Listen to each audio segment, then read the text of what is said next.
Recebemos a líder Janete Vaz, líder empresária, né? E aí agora nós vamos falando de todos os adjetivos aí que já podemos elencar antes dela falar propriamente sobre isso.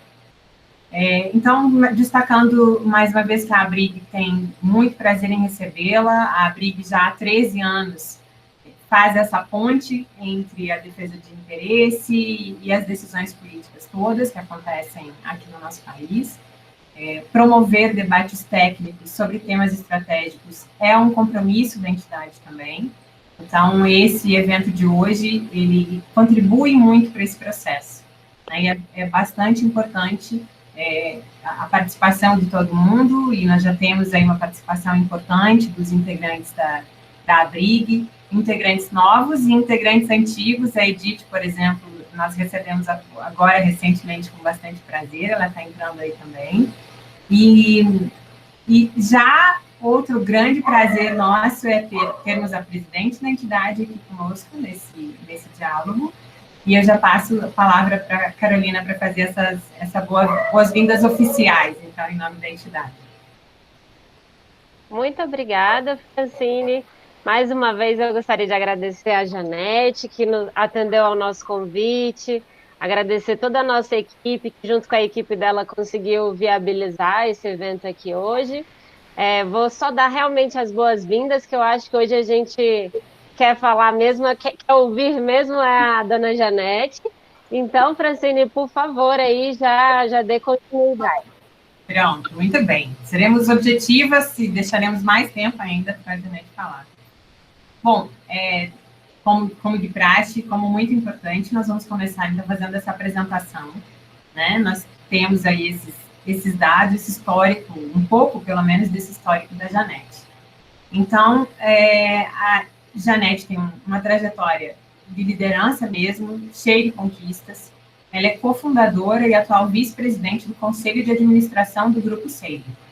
A empresa Grupo Sabin recebe destaques há mais de uma década já, como um bom lugar para se trabalhar. E, principalmente, para esse debate de hoje, um bom lugar para as mulheres trabalharem. E esse é um ponto muito valioso, né? A Janete é farmacêutica bioquímica, formada pela UFG, possui MBA em Gestão de Negócios pelo Instituto Nacional de Pós-Graduação e MBA em Gestão Empresarial pela Fundação Dom Cabral. Foi eleita em 2016 e 2017 pela revista Forbes como uma das mulheres mais poderosas do Brasil e como uma das mulheres de destaque do setor de saúde.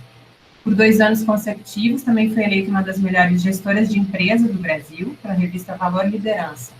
Recebeu o título de profissional referência da saúde em governança corporativa, concedido pelo Live Healthcare em 2015. A empresária tem forte atuação pela equidade de gênero e é representante do Grupo Mulheres do Brasil no núcleo aqui do Distrito Federal. Então, é um apanhado. Janete, se tiver até alguma correção de informação aí, por favor, tenha a liberdade de fazer. Mas a ideia é justamente dar um pouco desse peso aí, dessa sua presença e sua trajetória nesse ambiente de negócios, né, que nós sabemos bem que ainda, infelizmente, é um ambiente bastante masculino, né? E aí eu queria começar já fazendo uma pergunta, que é uma deixa para a sua palavra mesmo, para fazer um pouco dessa apresentação. E eu queria já começar perguntando o que é exatamente uma empresa que é boa para as mulheres trabalharem? Primeiro, eu quero agradecer a vocês, né? Fran, Carolina, Ivonice, minha grande companheira ali no Grupo Mulheres do Brasil, e também a todas as pessoas que estão aqui já participando. Eu vi o Jacques Correia aqui entrando, fiquei muito orgulhosa, né? Ele disse que faz parte da Abrig, e a gente tem uns amigos aí que fazem parte também, e é um orgulho para a gente estar participando com vocês, né? Então, esse é um tema que realmente eu gosto muito, e eu acho que o fato da gente entender um pouco do que é a mulher corporativo, quais as principais necessidades de uma mulher, O que é importante, de fato, para a mulher no trabalho, isso é que talvez tenha sido o grande diferencial dessa conquista ao longo dos anos. Como eu gosto até de falar, eu nunca percebi que havia diferença de gênero em trabalho. Eu não vi com uma geração que sofreu isso.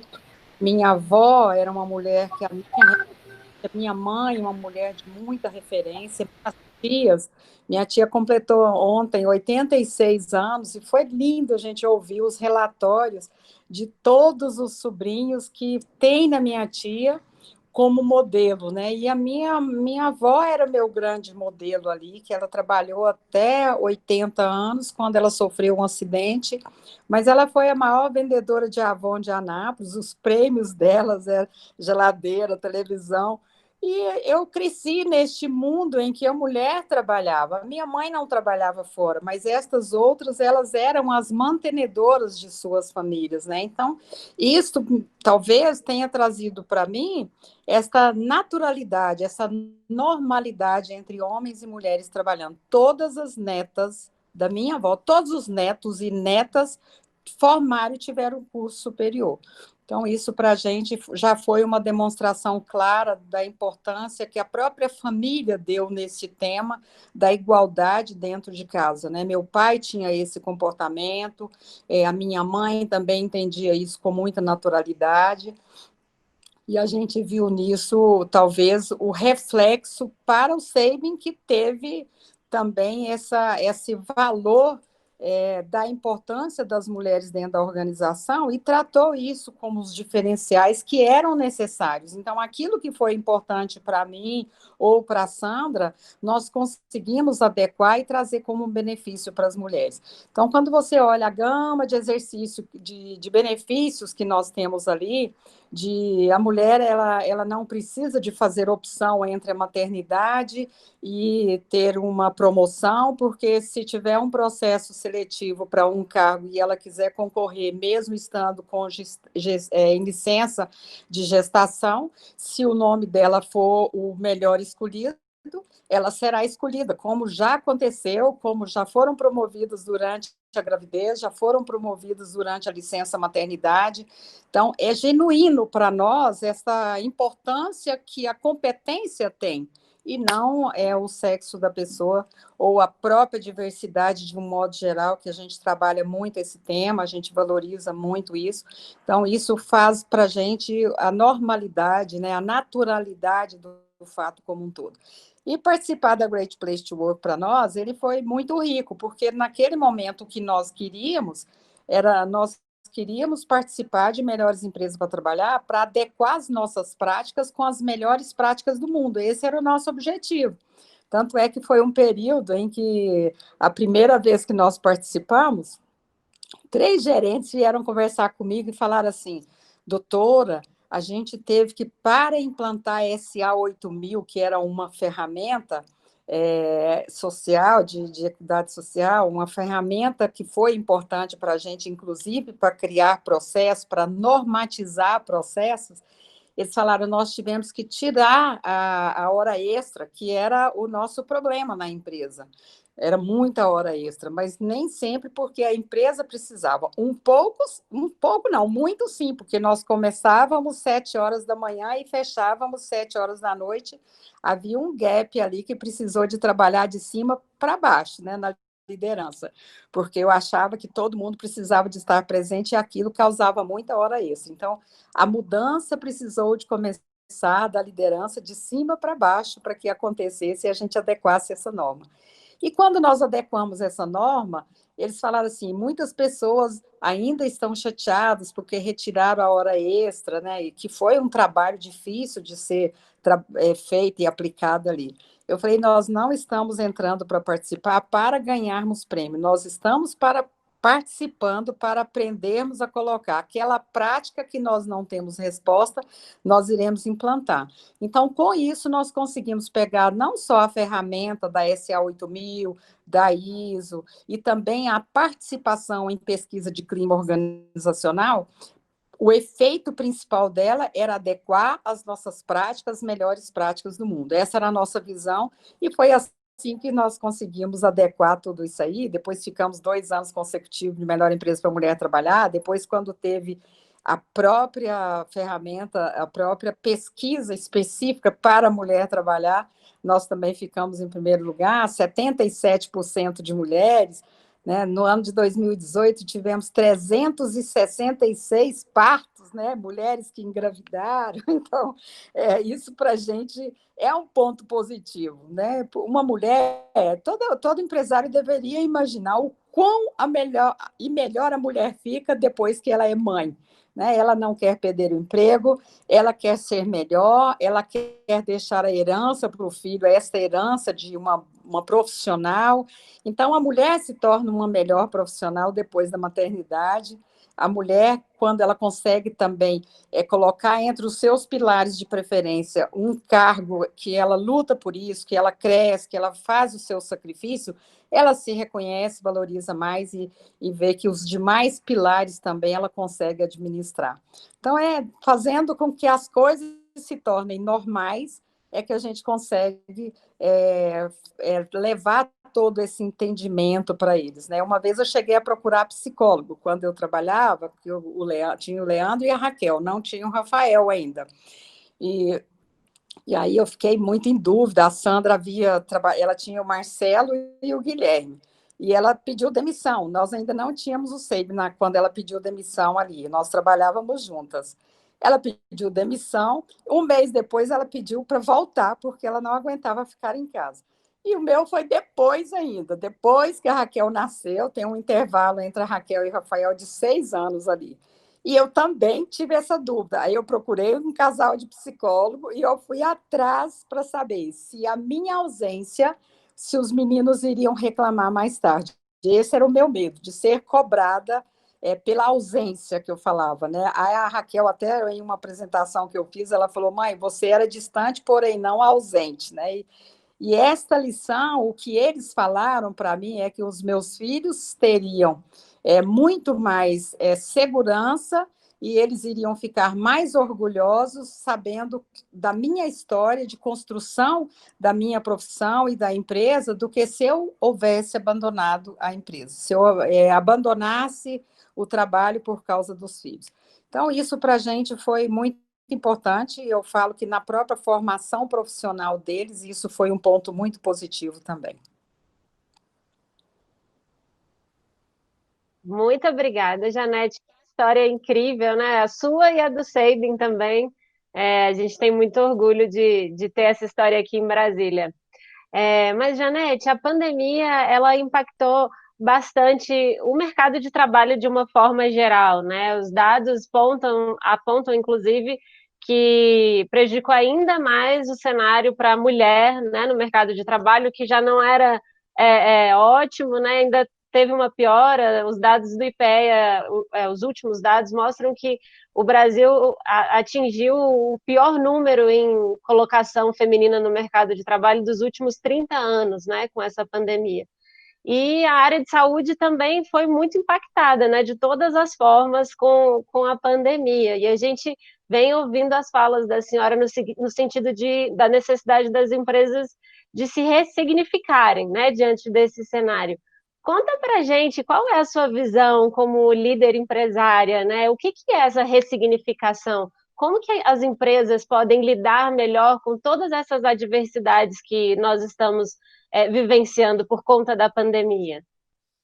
Navegar na crise realmente não é fácil, né? Hoje eu tive uma apresentação de uma mentorada minha de um novo projeto que ela tem, e ela colocou o tema exatamente esse, né? Da navegação, que você tem tantas mudanças, você quando você sai por um sonho, você vai viajar, velejar por um sonho. Você nunca imagina o que vem pela frente. E a mesma coisa é o que aconteceu agora. Nós estamos navegando em uma crise sem precedente, uma crise nunca descrita antes e que a gente ainda não sabe como vai terminar, porque quem vai determinar o fim desta crise é um vírus. E por incrível que pareça, um vírus que morre com água, sabão e álcool. Mas ele parou o mundo. né? E como é que nós vamos administrar isso? Então, tem um monte de reflexões que nós fazemos. Eu falo que a primeira delas é agradecimento e gratidão a Deus por estar vivo, né? Quando nós olhamos isso, esse sentimento de gratidão, ele é imperativo. E teve um grupo muito importante também que eu falo, que é um resgate da solidariedade, que foi uma coisa também incrível que aconteceu. E eu acho que ela foi igual para todo mundo. Todo mundo teve um problema chamado medo. Medo de tudo. Medo da morte, medo de perder o emprego, medo da empresa falir. Então, assim, por isso que precisa de um ressignificado, né? Qual o tempo que cada um levou para se situar, para olhar para dentro e descobrir em que estágio que ele estava, né? Se é ou não é capaz de fazer a mudança, se ele tem ou não força para enfrentar estes desafios. Os desafios foram muitos e eu diria para todo mundo, mas as mudanças, elas são importantes. Depois de um tempo, eu acho que hoje nós podemos falar 6 meses depois, já abaixou a poeira, já acalmou todo mundo, e a gente já viu se é capaz ou não, se tem força ou não para enfrentar tudo isso aí. E eu acho que isso aí também foi importante, porque nós tivemos que fazer a pergunta, né? O que fazer, como reinventar. Uma coisa é importante, ter atitude. Então, assim, para nós do SEIB, foi muito importante também esse cenário do Covid. Nós tivemos muitas preocupações, mas começamos desde janeiro a trabalhar em cima dessa situação imprevisível, né, e diversa, né, que era um momento repentino, nós tínhamos que estudar, nós tínhamos que fazer acontecer, e dentro de 20 dias nós já tínhamos um kit in-house sendo aprovado. Em fevereiro entrou o primeiro cliente, dia 5 de março nós tivemos o primeiro positivo, que foi o primeiro positivo de Brasília. Então, foram comportamentos que nos ajudaram a fazer essa mudança rápida, eu acho que isso foi muito importante mesmo. O setor de saúde, né, todas as empresas, todos os profissionais, eles foram valorizados, sim, quando nesse momento de crise, que era uma crise de saúde, então, diferente das outras crises, nós tivemos esse elemento essencial que era o protagonismo para que tudo pudesse acalmar e acontecer. Então, eu acho que isso foi o que nós pensamos, e essas mudanças necessárias, elas são importantes, porque não há como você dizer que vamos continuar igual, porque não existe mais esse igual, ele já não é mais igual. Né? Todo mundo teve que fazer investimento, todo mundo teve que fazer mudanças, todo mundo precisou de pensar diferente, e a gente teve que também ajudar uns aos outros, né? Eu falo que a solidariedade ela veio de uma forma muito maravilhosa. Eu estava fazendo uma webinar só com grupos de ONGs que o Instituto SEIB promoveu, e uma das perguntas foi exatamente essa. Tantas empresas agora fazendo projetos sociais, coisa que nunca fizeram antes. Estas mesmas empresas nunca olharam para dentro de casa. A senhora acha que isso é genuíno? Eu falei, eu acho que mesmo que não seja genuíno, é o primeiro ponto de partida. E ele vai descobrir quanto foi importante para ele ter a oportunidade de fazer o bem, ter a oportunidade de ajudar a comunidade, ter a oportunidade de ter orgulho por ter ajudado. E que os seus colaboradores perceberam isso e ficaram orgulhosos disso também. Eu acredito, sim, nas empresas, eu não sou pessimista quanto a isso, eu acho que foi uma legal e poder também falar que eu ajudei. Eu fiz esse movimento colaborativo, de verdadeira parceria, com agentes diferentes, né, que foi ajudando a moldar o futuro mesmo. Eu vejo muito um futuro diferente a partir daí, onde houve a colaboração de várias partes, de pessoas físicas, de pessoas jurídicas, de todos os setores, de todas as atividades. Então, foi muito importante a gente ver que esta mudança, de fato, aconteceu. Muito bem, essa era por aí que nós vamos seguir nessa próxima pergunta. Fala-se muito agora de capitalismo moral, né, de responsabilidade social das empresas. A senhora acredita que é um processo de maturidade, de evolução, no sentido de uma compreensão diferente entre os grupos econômicos e a sociedade que vem sendo trazida pelo Covid. Você, a senhora e a Luísa Trajano, por exemplo, falam bastante disso, né? Tem marcado assim, uma posição nesse sentido. Como é que a senhora entende isso? É um momento de muita diversidade, na verdade. Nós temos um momento o modelo econômico, houve mudança, e a gente sabe que isso veio para melhorar mesmo, a gente tem recebido isso de forma muito positiva. A diversidade dentro das organizações nos ajudam a ter esse olhar sobre as políticas que estão acontecendo, então tem muito setor, muito importante, envolvido em todos os setores aqui agora. A Luísa Helena, ela é nosso modelo mesmo, né? Ela é uma pessoa que ela já chega mostrando que a sociedade civil é que vai trazer as transformações pelo país. Essa é a tecla dela.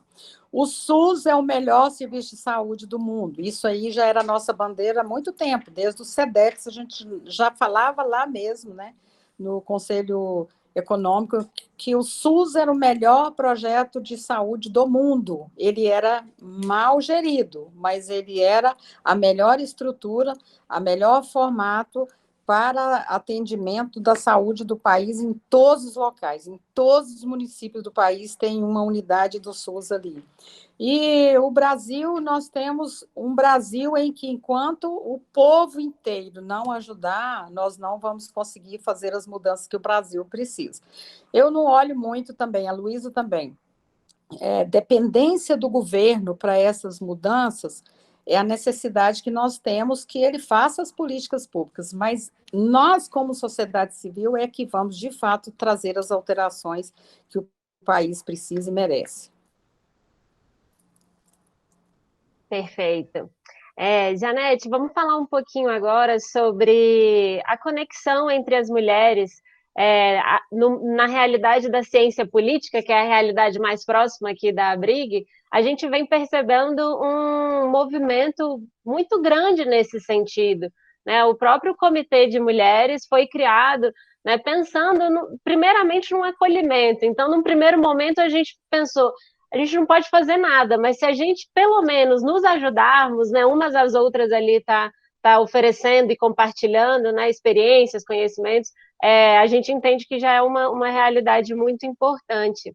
E para ampliar essas oportunidades de conexões, né, a Abrig também conversa com vários atores e vários parceiros, porque uma vez criado esse ambiente de acolhimento de mulheres, a gente agora também quer transformar a realidade, né? Então a gente faz isso internamente dentro de casa, né? A primeira coisa que a gente fez aqui nessa gestão foi determinar que todo evento teria uma representatividade feminina. Eu sou a primeira mulher a presidir a entidade, né, de uma profissão tão masculina como a Francine bem colocou.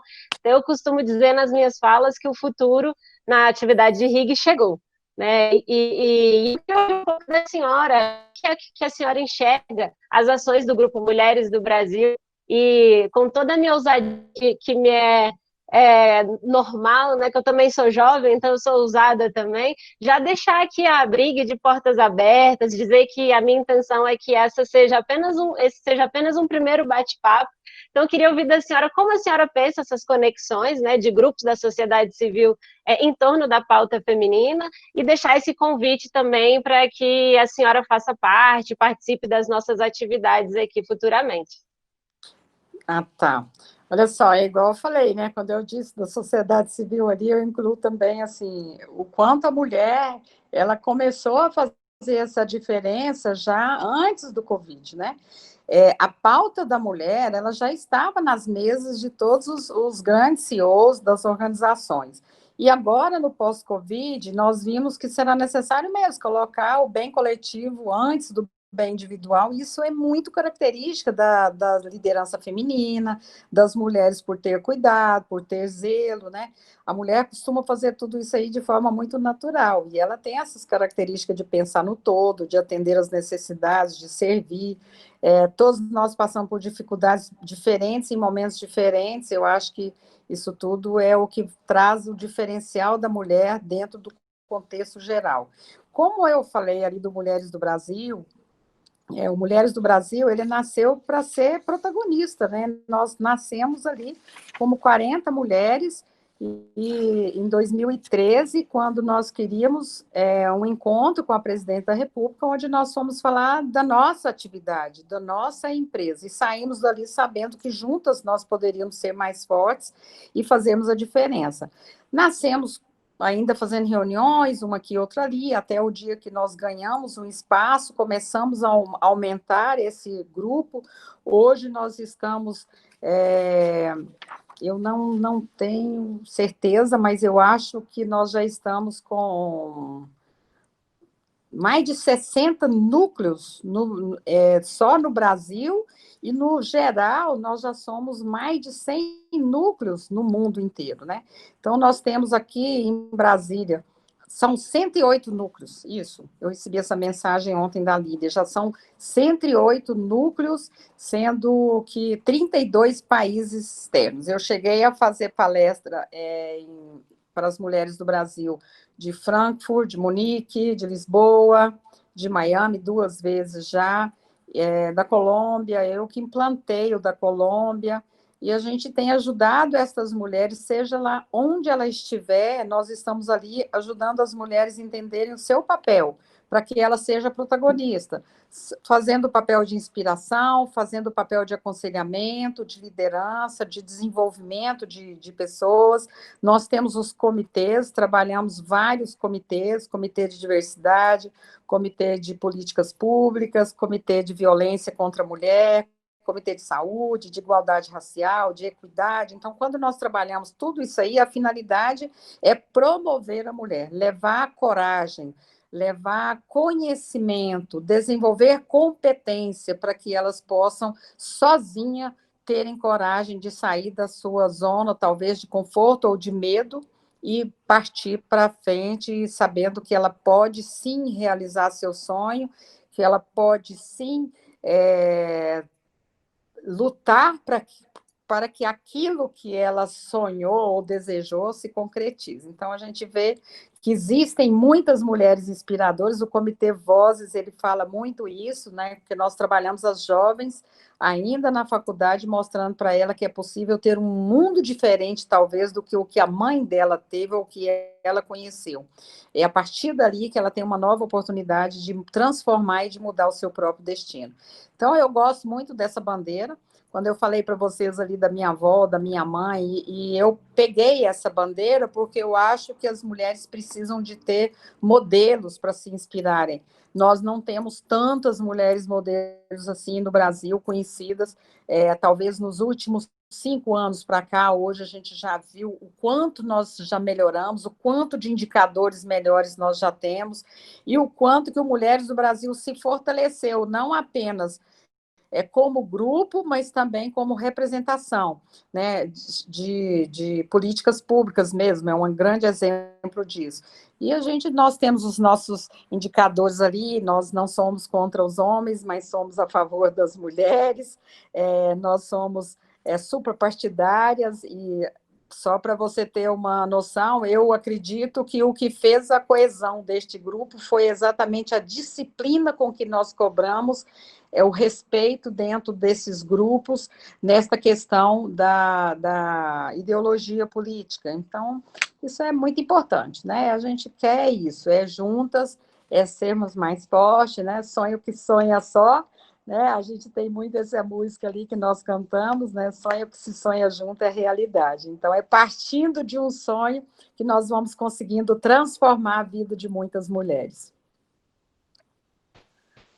Muito bem.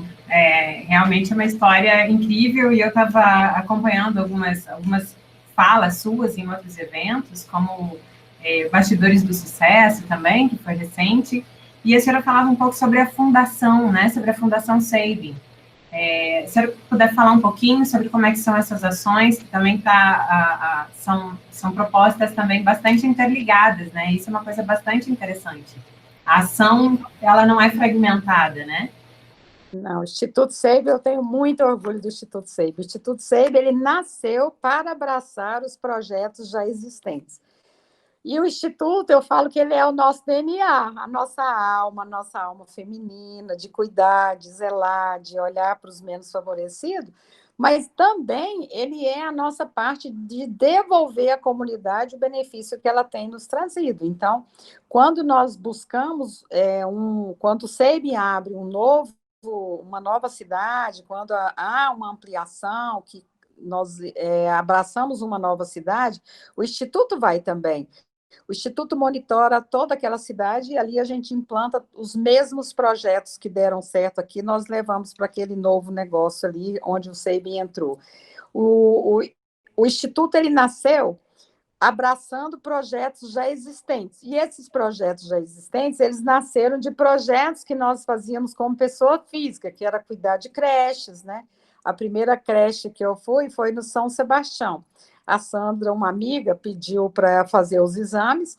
Eu aqui fui com um coletor. Quando eu cheguei ali, eu vi que aquele sonho que eu tinha de adotar uma criança depois que os meus filhos casassem, porque eu ajudei uma amiga a adotar um filho. Então, quando eu vi que eu podia fazer muito mais do que para uma pessoa, ele nasceu e nós já ampliamos. Em um ano, nós fizemos 14 creches. No ano seguinte, nós fomos avaliar tudo aquilo ali, né? Qual o comportamento de cada um. Descobrimos que tinha criança que tinha até 5 tipos de verme. No Paranoá, foi um trabalho intenso que nós fizemos ali e deu um resultado muito positivo. Mas com isso veio o grupo, ficou todo motivado, começamos a trabalhar também em outras frentes. A gente já fazia projetos de arrecadação de brinquedos na época das crianças, arrecadação de moletom e de cobertor na época do frio. E isso tudo o Instituto foi abraçando até o dia que ele foi normatizado em 2005, que era para abraçar tudo isso aí já como uma OCIP mesmo, né? E tendo como missão contribuir com a melhoria da qualidade de vida das comunidades nas áreas de saúde, de esporte e de educação. Nós mantemos esses 3 aí. Ele foi redesenhado, né? Sua estrutura de atuação para inovação social, que eu achei que foi um grande passo que nós demos também. Ele vem captando agora iniciativas inovadoras das mais diversas possíveis, e tem algumas muito interessantes, como uma parceria que nós fizemos com a Fomenta, que eles dão capacitação para aquelas empresas que nós adotamos. Então, nós trazemos todos os representantes das 28 instituições que nós abraçamos nestes 2 anos, nós fazemos essa captação, e depois nós abraçamos por um tempo, depois nós fazemos uma chamada novamente, isso para o projeto de criança e saúde, e a gente tem um resultado muito efetivo. Com este aí, nós auxiliamos essas empresas, nós as classificamos em que patamar elas estão, como se faz com uma startup. E ali elas são classificadas em que estágio que ela está e qual o próximo estágio de cada uma delas. Eles choram de agradecimento quando eles percebem que eles podem, eles mesmos, buscar a sustentabilidade deles por caminhos que eles vão aprender a partir daí. Né? Nós tivemos um resultado muito efetivo agora, na pandemia. O Instituto teve um trabalho brilhante também com todas essas instituições que nós abraçamos. Nós fomos mais do que nunca parceiro delas nesse momento, e tivemos números grandiosos ali de trabalho que nós oferecemos para eles. Legal, a próxima pergunta vai em complemento, realmente, ao que a senhora já falou, porque muito do que a senhora trouxe, de fato, são características de líderes femininas, né, da mulher em si. O cenário que nos avizinha é de que os próximos líderes, os líderes do futuro, vão valorizar esse tipo de característica feminina que é tão importante para ter essa sensibilidade, né? A gente acredita que os líderes do futuro vão ouvir e principalmente entender opiniões diversas às suas, vão se emocionar publicamente, vão mostrar que se preocupam com as pessoas. E aí a gente reflete, e gostaria de ouvir a senhora, se preocupar com as pessoas não é o oposto do lucro e sustentabilidade dos negócios? Não, é o contrário. Eu acho tão bacana essa pergunta, porque quando eu coloco nas minhas apresentações aquelas partes ali que eu falo assim, ó, No RH, nós temos como gestão, então a nossa gestão, ela começa ali na atração, desenvolver, desafiar, reconhecer, recompensar e comemorar. E dentro de cada um deste painel aqui, nós temos vários benefícios que nós trazemos para as pessoas. Quando eu coloco em cada um o que nós fazemos para comemorar, comemoramos o aniversário de todo mundo, comemoramos gravidez, compramos o auxílio enxoval do bebê, auxílio fralda, auxílio babá, né? Pagamos 6 meses, tanto para o pai quanto para a mãe. E são diversos projetos sociais, projeto para a família, projeto de exames de laboratório, vários benefícios que nós temos, que a gente traz quando eu termino aquilo ali, as pessoas falam assim, como é que vocês ganham dinheiro fazendo tudo isso aí? Né? Eu falo que é justamente o contrário. Quando nós distribuímos o PPR, né? Quando eu falo desenvolver, desafiar, reconhecer, recompensar e comemorar, em cada um deles, esses benefícios são cada um benefícios que ajudam a trazer mais, porque as pessoas se sentem mais fiéis, buscando retorno, buscando trabalho, buscando ser melhor a cada dia, buscando se aperfeiçoar cada vez mais, né? A própria distribuição do bônus ou a própria distribuição do resultado final também é outro que eu falo que quem paga é ele mesmo na busca, né? Na melhoria, na entrega com humanização. Nós falamos humanização no atendimento. Quem faz a humanização do atendimento? São as pessoas, né? Se ela não quiser, se ela não tiver paixão pelo que faz, se ela não sentir gratidão, se ela não sentir os valores que a empresa tem, ela não vai conseguir transmitir aquilo com sinceridade, com honestidade. Né? Pessoas felizes produzem mais e melhor, esse é meu lema. Né? O nosso propósito é inspirar pessoas a cuidar de pessoas. Então, desta forma que nós vamos gerindo esse diferencial para que elas se sintam felizes. Quando eu falo que nós distribuímos carro, né? Quando faz aniversário, 5 anos, 1 ano, 5 anos, 10 anos, 15 anos, 20, 25, cada projeto desse, o que ele traz é estímulo, é a motivação para que ele sinta melhor, para que ele faça isso melhor. E isso está dentro dos nossos valores também. Os valores espirituais, aquilo que nós pregamos, a forma como os nossos líderes praticam esses valores, que eu falo que é justiça, é a igualdade, é você buscar o bem de todo mundo, é você um líder que olha para frente, que olha para fora e que olha para dentro dos detalhes, né? Esse olhar para dentro é ele olhar o cuidado do dia a dia com a organização, e isto inclui o cuidado do dia a dia com as pessoas que estão sob a responsabilidade dele. Ele precisa de amar, ele precisa de saber servir, ele precisa de ter gratidão, né? E ele precisa ensinar também isso, ele precisa ensinar as pessoas a serem gratos. Ele precisa praticar a liderança transformadora. Esse eu falo que é o grande diferencial. Você precisa de escolher muito bem a sua liderança. Talvez esse seja o nosso grande diferencial, é saber.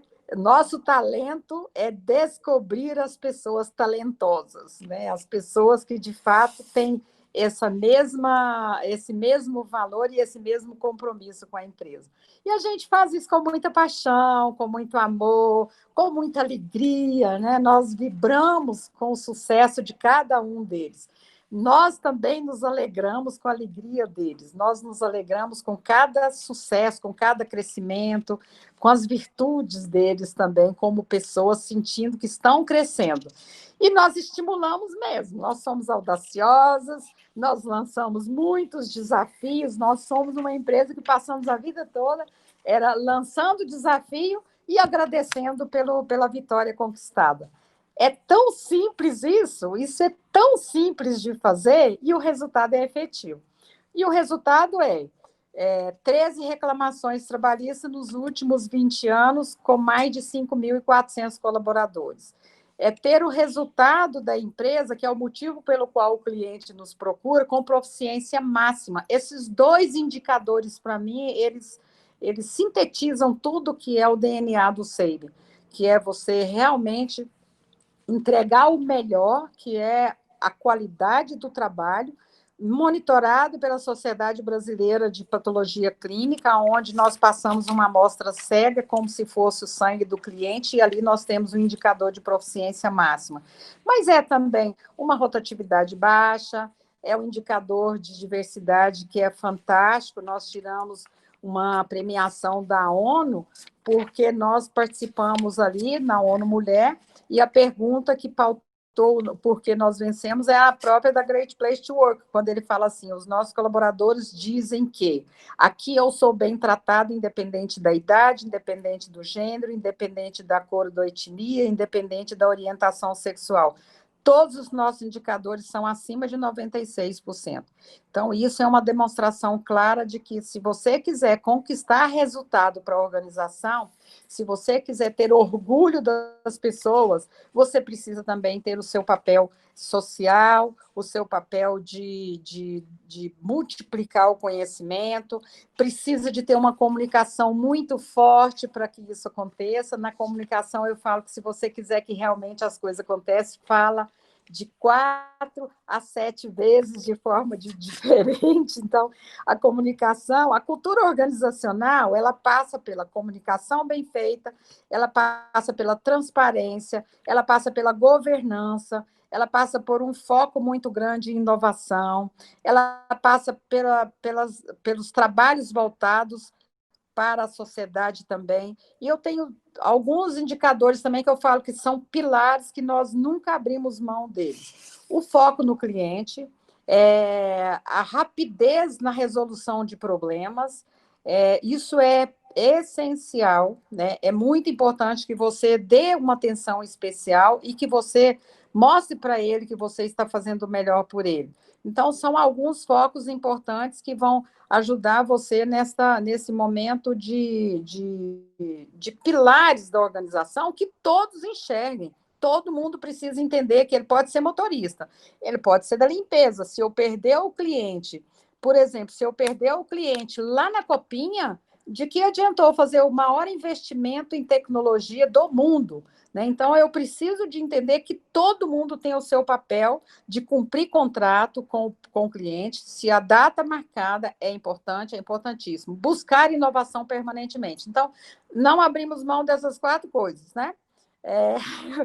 São os 4 pilares, talvez, mais importantes para o empreendedorismo. Você ter foco no cliente. Sem ele, não existe empresa. Então, qualidade do serviço é você cumprir os contratos, é você ser rápido nas resoluções dos problemas e você ter inovação desde o dia que você abrir sua porta. Tudo muito claro. Isso é maravilhoso, porque está redondo, né? A compreensão toda e a execução também. Esses dados aí que a senhora trouxe são realmente indiscutíveis, né? Como falávamos lá atrás, muitas empresas podem falar de compromisso social, mas as que podem mostrar mesmo que foi feito, infelizmente, ainda são poucas, né? Então, é realmente uma alegria ver aí a trajetória do Saving. E é muito importante, nesse sentido, nós falarmos um pouco também sobre mulheres em posições de decisão, né? Mulheres em posições de poder mesmo. E, infelizmente, os números aqui do Brasil são muito baixos, né? A presença de mulheres CEOs mesmo nas grandes empresas é menos do que 5%. Nós sabemos que é uma informação que vocês têm trabalhado com intensidade no Grupo Mulheres do Brasil. E tem essa discussão também agora muito presente, até pela proximidade de mais uma eleição, né, da ampliação do número de mulheres nos espaços políticos. As barreiras são enormes, nós temos no Congresso hoje, em média, 15% de mulheres, né, na Câmara e no Senado, e elas ainda estão limitadas a postos, digamos assim, de menos relevância, porque elas ainda não acessam as posições principais das comissões, né. Então, sobre isso tudo, assim, como é que a senhora entende esse avanço que também é necessário? Nós falamos já de conexão entre as mulheres, falamos do perfil da mulher nos postos de decisão, e essa evolução, então, para também atingir outras áreas, como entre elas a da política. Olha só, eu até acho que agora, depois da pandemia, mais do que nunca, os mulheres do perfil das mulheres. Eu até acredito que depois do Covid os conselhos serão diferentes, com impacto social, ambiental, governamental, mais característico, mais focado na governança também, e com mais princípios e valores, né? Então, isso foi muito visível agora como uma busca, né, de mudança nos conselhos. Agora, é igual eu falei, o debate das mulheres ele está na pauta das grandes empresas, das médias empresas, e é um diferencial que é realmente importante nesse momento. Eu faço parte, inclusive, de um grupo do IBGC, onde nós temos um grupo só preparando mulheres para conselhos. Eu tive uma mentorada, eles escolhem um grupo, mais de 300 mulheres entraram, se inscreveram para 28 vagas, e durante um ano, nós terminamos agora, durante a pandemia, e durante um ano nós trabalhamos essas mulheres para que elas possam ter coragem, porque o homem ele é convidado para um conselho, ele não tem conhecimento, ele vai. A mulher ela é convidada, ela tem medo de ir, porque ela acha que ela não tem conhecimento suficiente para fazer isso acontecer. E esse debate de representatividade, diversidade, está cada vez mais presente na nossa rotina hoje, né? E isso, graças a Deus, porque a gente já está vendo, já está observando, e nós já estamos sentindo que as empresas sabem que precisam de uma mulher no seu conselho. Ele vai trazer um olhar diferente, ele vai fazer um complemento daquilo que o olhar do homem é diferente. Enquanto o olhar do homem, muitas vezes, é unicamente financeiro, resultado financeiro, o olhar da mulher, ele traz a alma feminina ali. Ela traz ali um olhar diferenciado que vai complementar o resultado, né? A gente sabe que existem estatísticas do próprio IBGE, que fala do quanto as empresas têm um faturamento maior quando elas têm uma mulher ali também no conselho. Eu acho que esse é o grande diferencial. Para ter um ambiente de trabalho inclusivo, harmônico, é fundamental a gente colher a diferença de gênero, de raça, né? Isso tudo é importante. E a gente sabe que a diversidade ela é o grande diferencial que vai fazer composição. No SEIB, nós somos mais mulheres que homens, na verdade, porque já começa que a empresa tem essa alma feminina, mas ela tem 77% de mulheres, tem 74% de mulheres em cargos de liderança, e nós participamos no conselho com nós duas. O nosso conselho ele é formado por nós duas, dois conselheiros externos e dois filhos, né, que já efetivaram. Os outros filhos foram convidados para serem conselheiros ouvintes, porque a nossa aflição, quando nós montamos o nosso conselho, eu tinha uma preocupação muito grande do que iria acontecer com os meninos. Eu fui fazer uma palestra no fórum do IBGC, no dia seguinte eu falei em um conselho só de saúde de São Paulo. E foi muito interessante, porque o nosso conselho ele tinha acabado de formar, ele tinha um ano só. E eu falei da minha preocupação com os filhos. Um dos conselheiros falou: joga os meninos na piscina, eles precisam de aprender a nadar. Eu levei isso para a fundação e foi até a Erismar, da Fundação Dom Cabral, que nos orientou a colocar os meninos como ouvinte. A princípio, nós abrimos uma vaga para cada família e seriam preparados todos eles em 2 anos. E entrou o Leandro, que é médico, e o Gabriel, que é economista. No final de 2 anos, o fato da profissão deles agregou muito valor ao nosso conselho. E nós chamamos, então, mudamos e colocamos todos os filhos, os outros 4, como ouvintes. E Mulheres em Conselho traz esse diferencial, que é o olhar feminino, é o olhar do resultado. A mulher cobra muito mais resultado, né? A mulher ela é muito mais efetiva nesse momento ali. E eu acho que trouxe muito também essa visão empreendedora, de longo prazo, de olhar muitas coisas ao mesmo tempo, né? Nós somos poucas empresas no Brasil, na verdade, que têm mulheres ali com poder na presidência, e o SEIB tem, inclusive, na presidência da empresa também, nós privilegiamos uma mulher, que é a Lídia, que está ali desde 2013, ela foi a pessoa escolhida, uma empresa que tem Great Place to Work, no último momento, não colocar uma liderança feminina seria incoerente com 74% de liderança ali. E também eu acho que a mulher ela ajuda muito nessa governança bem implantada, né? Ela é mais estruturada, ela é mais monitorada, eu vejo esse olhar mais rigoroso com o processo quando ele está mais diverso, né? Então, isso é muito importante.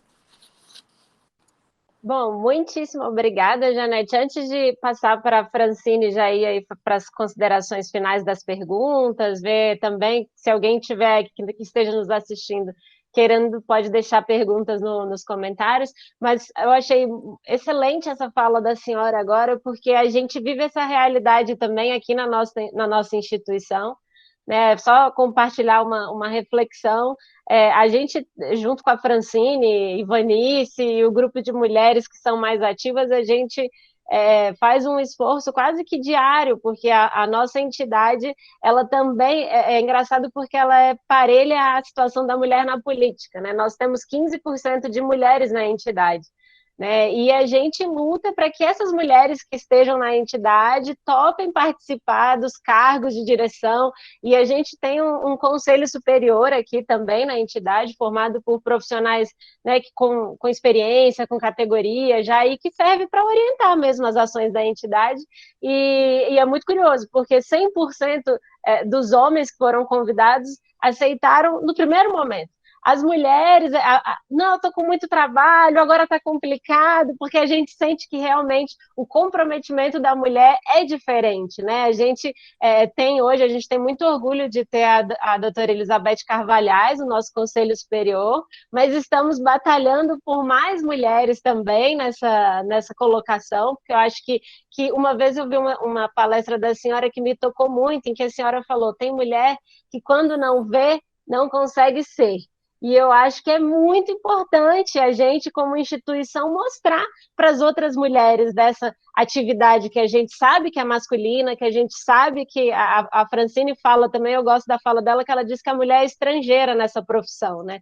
Então, estamos nessa batalha. Nós temos também, Janete, já enviamos para o Grupo Mulheres do Brasil uma proposta de acordo de cooperação aqui, eu de pronto quero colocar a Brig à inteira disposição. O nosso quadro associativo é muito rico, porque tem mulheres de todos os setores da economia, né? Então, a gente tem desde grupos fármacos até ONGs de educação, e a gente tem um quadro muito, muito plural, né? Serviço, insumos, toda a cadeia produtiva, a gente tem uma representante. Então, queria só mesmo colocar a Briga à disposição. Espero realmente que essa seja um primeiro bate-papo de muitos que a gente venha a fazer a partir daqui. A gente tem essa missão realmente de transformar, acho que ela conversa muito com a missão do Grupo Mulheres do Brasil e do SEIB em si mesmo. Então, te agradecer mais uma vez e, enfim, o que for preciso aí, a Brig está de portas abertas para construir um caminho forte e duradouro aí nessa parceria. Francine? Eu acho que a Janete pode falar um pouquinho ainda sobre essa formação aí dos conselhos, Janete, e sobre principalmente essa questão que nós enfrentamos, e eu tenho certeza que vocês também enfrentam, ou pelo menos enfrentaram já durante um bom tempo, dessa posição da mulher, né? Nós temos visto, assim, muito que ela só vai mesmo, ela só assume uma posição quando ela tem 100% de certeza que ela vai dar conta, e que ela vai dar conta de conciliar todo o restante das tarefas que ela tem, porque, em tese, ela não pode deixar nenhuma aba desprotegida, né? Então, como é que vocês fazem isso, assim, esse trabalho de convencimento mesmo? A senhora já tinha falado antes sobre essas ações, né, da mulher se lançar mais. Como fazer isso na prática, no dia a dia? Então, eu vou partir do que você falou. Quando a mulher, quando não vê, ela não consegue ser, né? Então, eu queria deixar, assim, tipo, conselho mesmo, porque ela precisa se lançar, ela precisa ter coragem de ser audaciosa, ela precisa de entender que a resposta só vem depois do primeiro passo. Enquanto ela ficar só no sonho, nada vai acontecer. Mas no momento que ela lança o primeiro passo, tudo pode acontecer. Este passo é essencial. Então, que ela tenha humildade, não tenha vergonha de pedir ajuda. Isso, às vezes, inibe a pessoa, ela vê a oportunidade pela frente, ela pensa que ela não dá conta e ela não tem coragem de pedir ajuda para quem possa lhe dar essa coragem, né? Ela ficar em paz com ela mesma, sabendo que se não der certo, não tem problema, não tenha medo desse desafio que vem pela frente, mesmo que não dê certo, porque se der errado, ela já aprendeu. Eu gosto de pedir muito a Deus, então eu falo assim, ter Deus em primeiro lugar, sua fé, ela é fortalecida quando você enche de esperança e põe nas mãos de Deus aqueles seus sonhos, ele fala isso é bíblico, né? Lance sobre mim, né? Os seus desafios. Então, assim, tenha coragem e não tenha vergonha de falar, eu vou pedir a Deus. Mas Deus abençoa quem dá passos, Deus não abençoa a gente parada. Então, é essencial você ter conhecimento, buscar as pessoas para te ajudar, ter a humildade de pedir ajuda, acreditar e batalhar por seus sonhos. Não lance o seu sonho com quem não sonhe com você. Não permita que as pessoas puxem o seu tapete. Vá atrás de conhecimento e não acumule ressentimento também de ninguém, porque isso vai te prejudicar. Então, se não deu certo, se alguém não te ajudou como você pensou que ela poderia, não fique magoado com aquilo. Busque outra pessoa, busque outro caminho, ache outra direção, mas corra atrás da sua felicidade, que é só você que pode fazer isso. Maravilha, perfeito. A Carolina é uma pessoa que faz isso muito e destaco, assim, porque a senhora falou a importância de realmente uma puxar a outra, né? E nós falamos também antes sobre conexões entre as mulheres e essa prática, assim, é fundamental, né? Os homens, na verdade, fazem isso no golfe, fazem isso no clube, fazem isso em outros lugares, e as mulheres ainda estão descobrindo como fazer, né? Elas são mesmo imigrantes, elas estão entrando nesse meio dos negócios, da política mesmo, então elas estão descobrindo ainda como fazer. E essas oportunidades como a de hoje, assim, de entender qual é a trajetória das pessoas que chegaram é muito importante, né? E o que nós temos feito também no comitê é ouvir as pessoas que não conseguem chegar, né? Por que elas não estão chegando? Então, ainda só, já encaminhando para o final, mas se a senhora pudesse falar um pouquinho, assim, rapidamente, o que vocês têm visto, tanto no Saving como no Grupo Mulheres do Brasil, que se poderia dizer, assim, que é um perfil dos pontos que ainda temos que resolver com relação a atingir uma melhor equidade de gênero mesmo nas organizações. O que seriam, assim, as ações necessárias em quais pontos específicos? Bom, hoje esse é um problema Brasil, é um problema das empresas de um modo geral. Eu acho que o que é mais importante é a nossa própria luta. Nós, mulheres, começamos a batalhar para que outras empresas também se influenciem pelo sucesso que a gente alcançou. E eu acho que é esse o grande diferencial, é quando as pessoas já estão percebendo isso. Elas já estão percebendo o que é importante, o que é importante, o que a sociedade está reclamando, o que as pessoas estão buscando, e a diversidade ela é o passo diferencial que tem hoje dentro das organizações. É um ponto positivo, tem tantas mulheres no conselho, né? Então, é o caminho que as empresas precisam buscar para serem mais inovadoras e competitivas, e elas serão mais reconhecidas por isso também, né? Um time mais diverso, ele tem esse sentimento de pertencimento, ele traz novos pontos de vista para os desafios que estão acontecendo todos os dias, e ele traz também pessoas que vão lutar melhor, que vão trazer culturas diferentes, que vão trazer modelos diferentes, que vão trazer trajetórias de uma visão de mundo diferente, né? Isso que nós precisamos hoje mesmo. Eu acho que a empresa vai ganhar muito mais dinamismo, ela vai ganhar mais produtividade, ela vai ser mais criativa, não tenha dúvida disso, e ela vai ser mais inovadora. E eu tenho certeza que ela será muito melhor sucedida financeiramente, inclusive. Tá dada a dica, então. Pronto, tá resolvido. Construímos aí com a participação da Janete Vaz um bom manual, né, do que pode ser feito no ambiente das empresas e das organizações para ampliar a presença das mulheres mesmo e os resultados que isso traz, né, para a sociedade e para a própria empresa. Então, quando a senhora estava falando aí de, imagina, kit maternidade, boas-vindas para as mulheres gestantes, a confirmação de que sim, elas podem ter a família que elas imaginaram ter, e elas vão ter a capacidade de ascender dentro da empresa, dentro da organização. A senhora respondeu de todas as maneiras aquela primeira pergunta, né? O que é exatamente uma empresa boa para as mulheres trabalharem? Então, é uma discussão que nós temos feito, e eu fico muito feliz, muito honrada de ter participado aí desse debate, poder ter acesso a todas as informações, a sua experiência mesmo. E espero que nós tenhamos, como a Carolina já falou, outras oportunidades de debate dentro do próprio comitê, ou mesmo através de um acordo de cooperação, com cursos, com formação, com outro debate, mentoria também, que a senhora citou, é uma prática fantástica, né? Tem sido apontada no mundo todo como uma ação de excelentes resultados para o crescimento das mulheres dentro das empresas e para a construção de outras alternativas. Então, fico muito agradecida. Não sei se a Ivanice quer se despedir. Ivanice, a Carolina também pode falar uma última palavra. Eu já iria passar mesmo para a Ivanice, para ela fazer um convite especial aí também para a dona Janete. Ivanice, por favor. Eu estou muito feliz e agradecida por ter participado com vocês desse diálogo das 5. Janete, você é muito especial para todas nós.